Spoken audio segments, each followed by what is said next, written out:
चलो जय हिंद। देखिए हम कल पार्ट 1 फिजिक्स का कवर कर चुके हैं। आज देखते हैं पार्ट 2 में कि हमें कौन कौन सा टॉपिक पढ़ना है। तो टॉपिक में है हमारे पास प्रकाश का परावर्तन और उसके बाद उसके प्रकार और नियम क्या क्या हैं। उसके बाद उससे इनके नियम से संबंधित कुछ सवाल भी हैं और उसके बाद अन्य टॉपिक है समांतर किरण, अपसारी किरण, उसके बाद प्रतिबिंब है वास्तविक और फिर आभासी। तो इनको एक एक पॉइंट करके देखते हैं। पहले अगर हम बात करें प्रकाश का परावर्तन होता क्या है, तो प्रकाश के परावर्तन में समझिए कि कोई अगर एक तल होगा और इससे अगर प्रकाश आ रही है, अगर प्रकाश किरण आ रही है और आने के बाद इस तल से टकराने के बाद उसका उसी माध्यम का मतलब ये है कि अगर प्रकाश किरण हवा में आ करके हवा में उसका परावर्तन हो रहा है, क्योंकि उसका ये जो ऊपर वाला एरिया है ना, ये पूरा एयर है, पूरा क्या है, एयर है। तो अगर हवा में आ रही है और टकराने के बाद हवा में ही वापस चली जा रही है तो वो क्या कहलाएगा, उसका परावर्तन है। तो जब कोई आपतित किरण किसी परावर्तित तल से टकराने के बाद उसी माध्यम में वापस लौट जाती है तो उसे कहा जाता है प्रकाश का परावर्तन। और ये जो परावर्तन होता है वो सदैव समान माध्यम में, समान माध्यम का मतलब ये है कि अगर हवा में आ रही तो उसको हवा में ही जाना है, ये नहीं कि हवा में आ रही है फिर तुरंत पानी में चला जाता है, ये परावर्तन नहीं होगा। अगर पानी के अंदर है तो पानी से आए और पानी के अंदर चला जाए तो वो भी क्या होगा, समान माध्यम होगा तो उसका परावर्तन हो जाएगा। तो परावर्तन के लिए क्या होना चाहिए, माध्यम समान होना चाहिए। अगर हवा है तो हवा में होना चाहिए। दूसरा कि वस्तु का दिखाई देना, अगर हमें कोई भी वस्तु दिखाई देती हो तो उसके पीछे कारण क्या है, परावर्तन है। अगर प्रकाश किरण वस्तु पर नहीं पड़ती तो और पहले क्या होगा कि कोई प्रकाश किरण आएगा, वस्तु पे पड़ेगा और उस बार टकराने के बाद उसका जो परावर्तन वाली जो प्रकाश किरण है वो हमारे आंखों पर जाएगा, तब वस्तुएं दिखाई देंगी।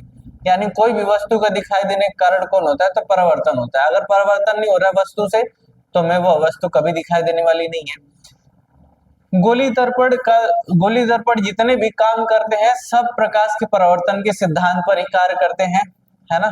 तो ये जितने भी काम करेंगे दर्पण, गोली दर्पण में उत्तल हो गया, अवतल हो गया, फिर समतल हो गया, जितने भी दर्पण आएंगे सब परावर्तन के सिद्धांत पर ही काम करेंगे। अगर देखें तो प्रकाश किरण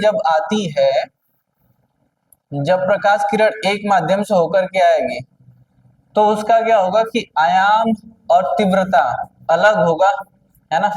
जिस आयाम और तीव्रता से आएंगी, आपतित की बात कर रहे हैं, और उस बार टकराने के बाद जब उनका परावर्तन होगा तो उनके आयाम और तीव्रता में क्या हो जाता है, कमी आ जाता है, यानी कि इनका आयाम और तीव्रता घट जाता है। लेकिन वहीं पर अगर तरंगदैर्ध्य, आवृत्ति और चाल की बात करें तो आपतित किरण की का जो तरंगदैर्ध्य, आवृत्ति और जो चाल जितना जितना होगा परावर्तन के बाद भी उतना ही होगा, उसमें कोई परिवर्तन नहीं होगा। तो ये याद रखना है कि परावर्तन के बाद उनका आयाम और तीव्रता में तो कमी आती है, लेकिन उनके तरंगदैर्ध्य, आवृत्ति और चाल में कोई परिवर्तन होने वाला नहीं है। उसके बाद अगर बात करें, अगर कोई यह पूछे कि ठीक है आने के लिए आ रही है, टकरा रही है और उसके बाद उसी माध्यम में चली जा रही है, तो ये परावर्तन है। टकराने के लिए जिस पे टकरा रही है उसे कहा जाता है परावर्तक तल, वो होता है परावर्तक तल, है ना। जिस तल से वो टकरा के वापस जा रही है वो उसका परावर्तक तल हो जाएगा। टकराने के लिए तो अगर हम कोई शीशा यहाँ पे लगा दे और उसके बाद अगर हम इस पे बल्ब का कोई भाग, रोशनी अगर इस पे डाले तो वो कहीं ना कहीं जाकर के हमको दिखाई देगा। यानी कि दर्पण से भी इसका परावर्तक हो रहा है, अन्य पदार्थों से भी परावर्तक हो रहा है। सबसे अच्छा परावर्तक तल का माध्यम कौन सा होगा, तो चांदी होगा, ठीक है ना। तो ये सबसे अच्छा परावर्तक तल का माध्यम होता है। तो जब परावर्तन होता है तो उसमें एक चीज याद रखना है कि ये जो आने वाली प्रकाश किरण है इसे कहा जाएगा आपतित किरण, क्योंकि आ रही है तो आपतित होगा और टकराने के बाद जा रही है तो ये हो जाएगा परावर्तित, ये हो जाएगा परावर्तित हो जाएगा। जब ये आपतित किरण आती है और टकरा के चली जाती है परावर्तित, तो इसके बीच में एक अभिलंब हो जाता है, अभिलंब जो आने वाली किरण को और जाने वाली किरण को बराबर भागों में बांट देता है, अब ये अभिलंब और आपतित किरण के बीच जो कोण बनने वाला है वो होता है आपतन कोण। आपतन कोण, आपतन कोण आई, और इधर का जो बन रहा है आपतित किरण और अभिलंब के बीच बना आपतन कोण। अब परावर्तित और अभिलंब के बीच बना परावर्तन कोण।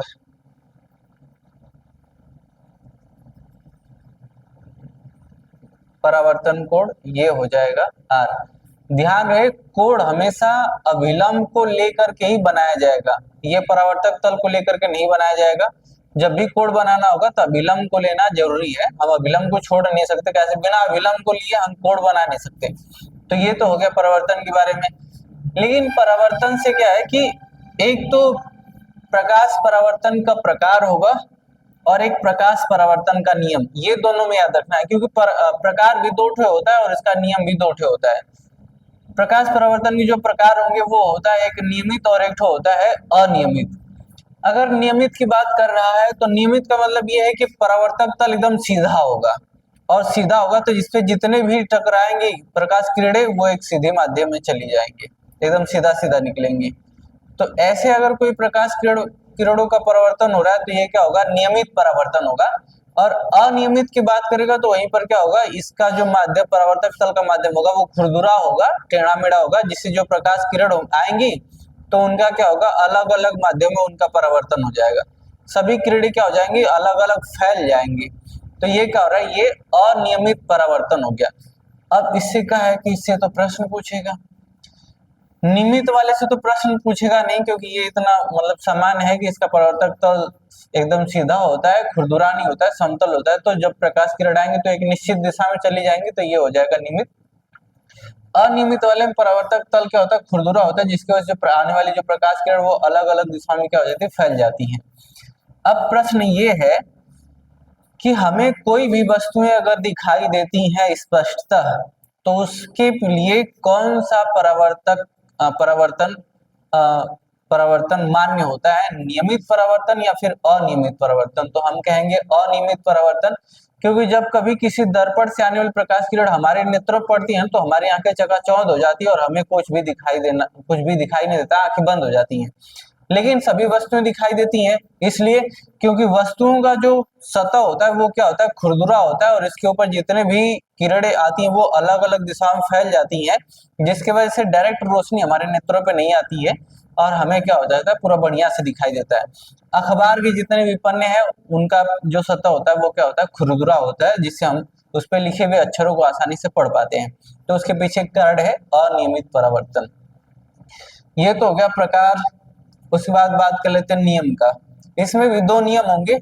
पहला नियम ये था कि जो आने वाली किरण है आपतित किरण, दूसरा की जाने वाली जो किरण है यानी परावर्तित किरण, और ये जो अभिलंब है ये तीनों एक ही बिंदु पर स्थित है।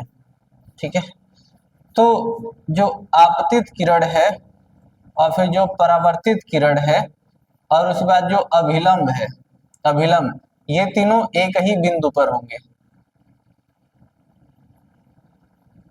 एक बिंदु पर स्थायी दिखाई देते हैं। जबकि नियम की अगर बात करेगा तो यहाँ पे जो आपतित किरण परावर्तित किरण के बीच जो कोण बन रहा है इन कोणों को अभिलंब बराबर भागों में बांट रहा है, यानी कि जो आपतन कोण आई है वो परावर्तन कोण आर के क्या होगा? बराबर होगा। आपतन कोण आई बराबर हो जाएगा परावर्तन कोण आर के। तो अगर ये समझ में आ गया तो इससे रिलेटेड दो प्रश्न है, इन दोनों प्रश्न को हल कर लेते हैं। तो ध्यान से देखिएगा।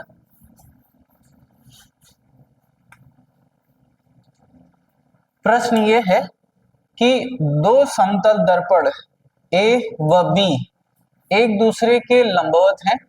यदि दर्पण ए पर आपतित किरण द्वारा बना कोण 50 अंश है तो बी के लिए परावर्तन कोण क्या है? परावर्तन कोण स्याही मात्र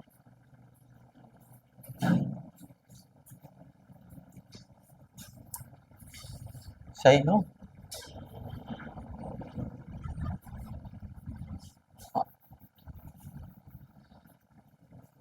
दो समतल दर्पण है ए और बी और वो एक दूसरे के लंबवत है। लंबवत होने का मतलब क्या है कि 90 डिग्री का कोण बनाएंगे।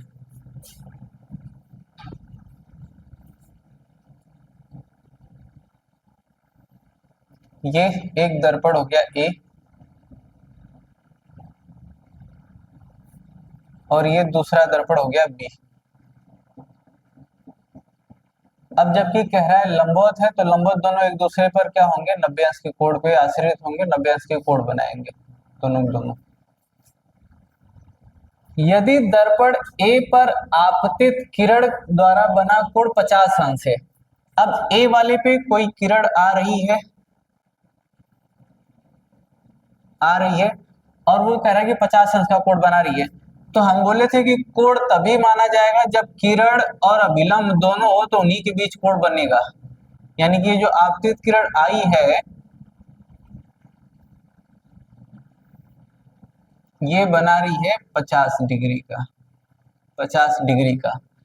और हम अभी अभी पढ़े हैं कि आपतित किरण के बीच जो आप कोण बनने वाला है आपतन कोण, वो परावर्तन कोण के बराबर होता है। तो इधर आ रही है तो ये इधर जाएगी, तो इधर भी बना देगी 50, ये बन गया 50। हमसे पूछा क्या जा रहा है, हमसे यह पूछा जा रहा है कि बी के लिए परावर्तन कोण क्या होगा। बी के लिए परावर्तन कोण क्या होगा, अगर ये 50 है, अगर ये 50 है तो यहाँ पे ध्यान देना है कि ये वाला अभिलंब हो गया और ये वाला बना है 50। अगर हम इसको यहाँ पे अगर ध्यान दें तो ये भी क्या हो रहा है, लंब बन रहा है, लंबवत है। तो लंबवत होने का मतलब यहाँ पे बनाएगा 90। 90 में से अगर हम ये 50 निकाल दे तो यहाँ पे बच जाएगा कितना, 40। तो 90 माइनस 50 यानी कि ये वाला बन गया 40। अब अगर ये 40 बना और ये 90 है तो 40 और 90 तब यहाँ पे जो आ रही है तो यहाँ पे कोण बनेगा, यहाँ पे कोण बन जाएगा, क्योंकि तीनों कोणों का योग होगा वो 180 अंश होगा। तो ये हो जाएगा 90 और ये हो जाएगा 40 यानी कि 120। 120 से यहाँ बच जाएगा कितना, 60।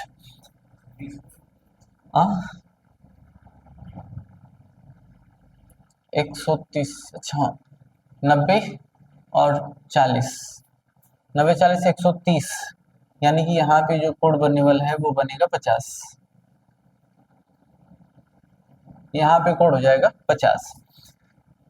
अब यहाँ पे ये तो हो गया आपतित किरण और ये हो गया परावर्तित किरण।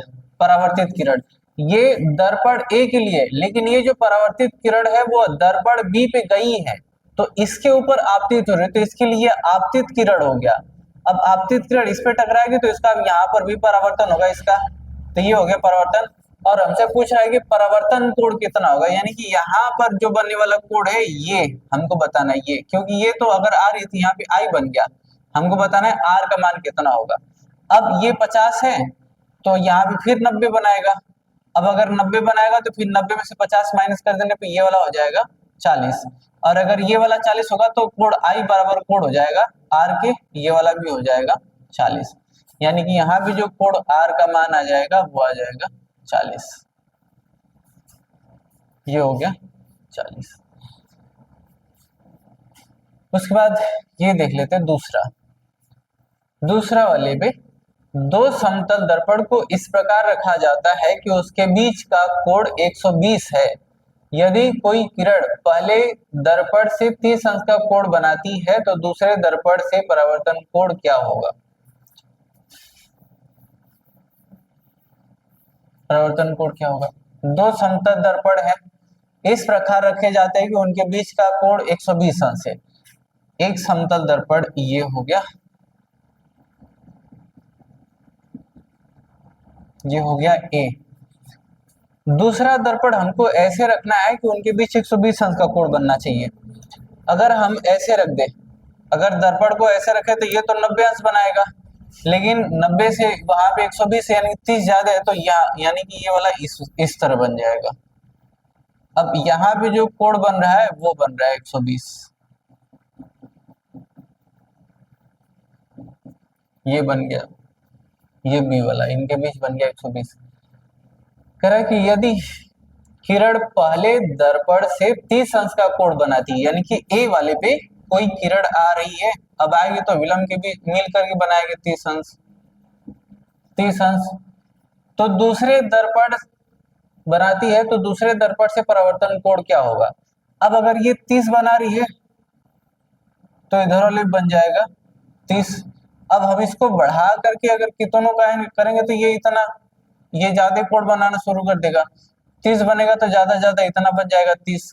ये आपतित किरण हो गया और ये हो गया परावर्तित किरण।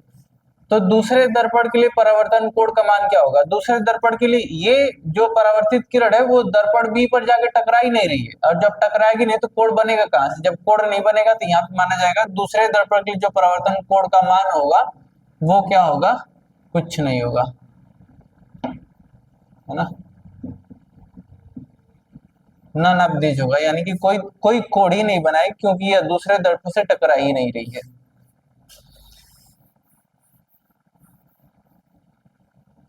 तो ये हो गया सवाल। उसके बाद आगे बढ़ते हैं किरणों पर। अच्छा, अगर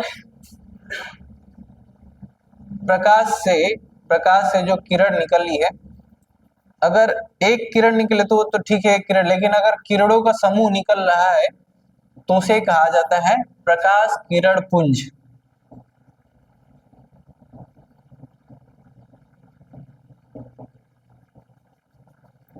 उसे कहा जाएगा प्रकाश किरण पुंज। पुंज का मतलब होता है समूह, प्रकाश किरणों का समूह, अगर कई ठो एक साथ निकलनी है तो। अब ये जो प्रकाश किरणों का समूह उसे 3 भागों में बांटा गया है। एक ये समांतर, अभिसारी और फिर अपसारी। समांतर, यदि प्रकाश किरणों के बीच अगर दूरी बराबर हो, अगर प्रकाश किरण चल रही है और उनके बीच की दूरी समान हो तो वो क्या होंगे? समांतर किरण होंगे, यानी कि सभी किरणें एक दूसरे क्या होंगे? समान होंगे। और अभिसारी वाले में क्या होगा कि अगर किसी बिंदु पर प्रकाश की किरणें आती हुई दिखाई दे, अगर ऐसा लगे कि सभी प्रकाश किरण किसी एक बिंदु पर आपतित हो रही हैं, तो वो हो जाएगा अभिसारी प्रकाश किरण पुंज। और अगर किसी एक बिंदु से जाती हुई प्रकाश किरण अगर दिखाई दे तो वो हो जाएगा अपसारी। अगर आ रही है एक बिंदु पर तो अभिसारी, और अगर एक बिंदु से जाती हुई दिखाई दे तो वो हो जाएगा अपसारी। इसके बाद देख लेते हैं कि प्रतिबिंब। हालांकि पहले तो दर्पण देखना चाहिए था, लेकिन पहले हम प्रतिबिंब देखेंगे, उसके बाद दर्पण देखेंगे।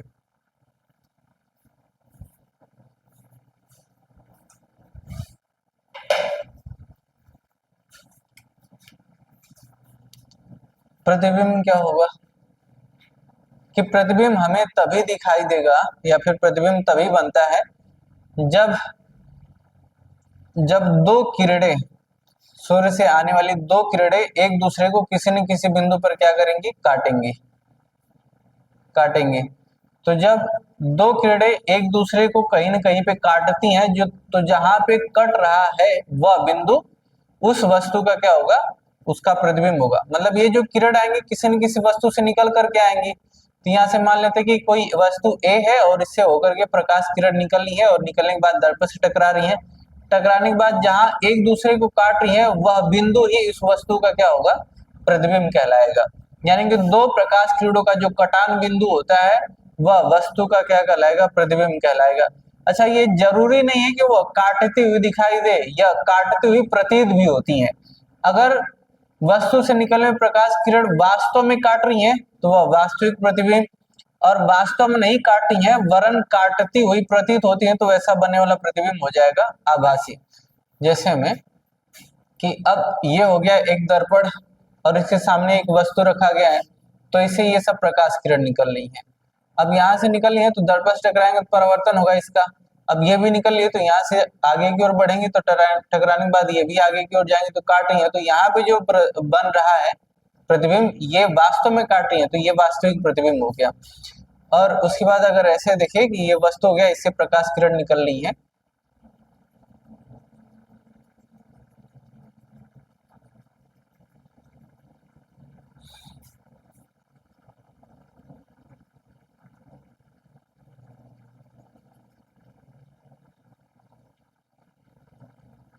अब यहाँ पे जो एक दूसरे को प्रकाश किरण काटी है वो वास्तव में नहीं काटी वरन डॉट डॉट है, इसका मतलब कि वो काटते हुए प्रतीत होती हैं।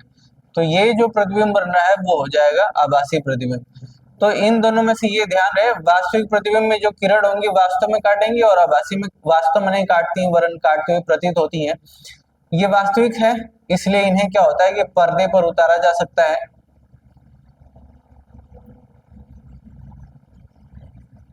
पर्दे पर उतारा जा सकता है, लेकिन ये आभासी है, इसलिए इन्हें पर्दे पर उतारा नहीं जा सकता। तो आज के लिए इतना ही टॉपिक रखते हैं और उसके बाद मिलेंगे नेक्स्ट वीडियो में। तब तक के लिए जय हिंद।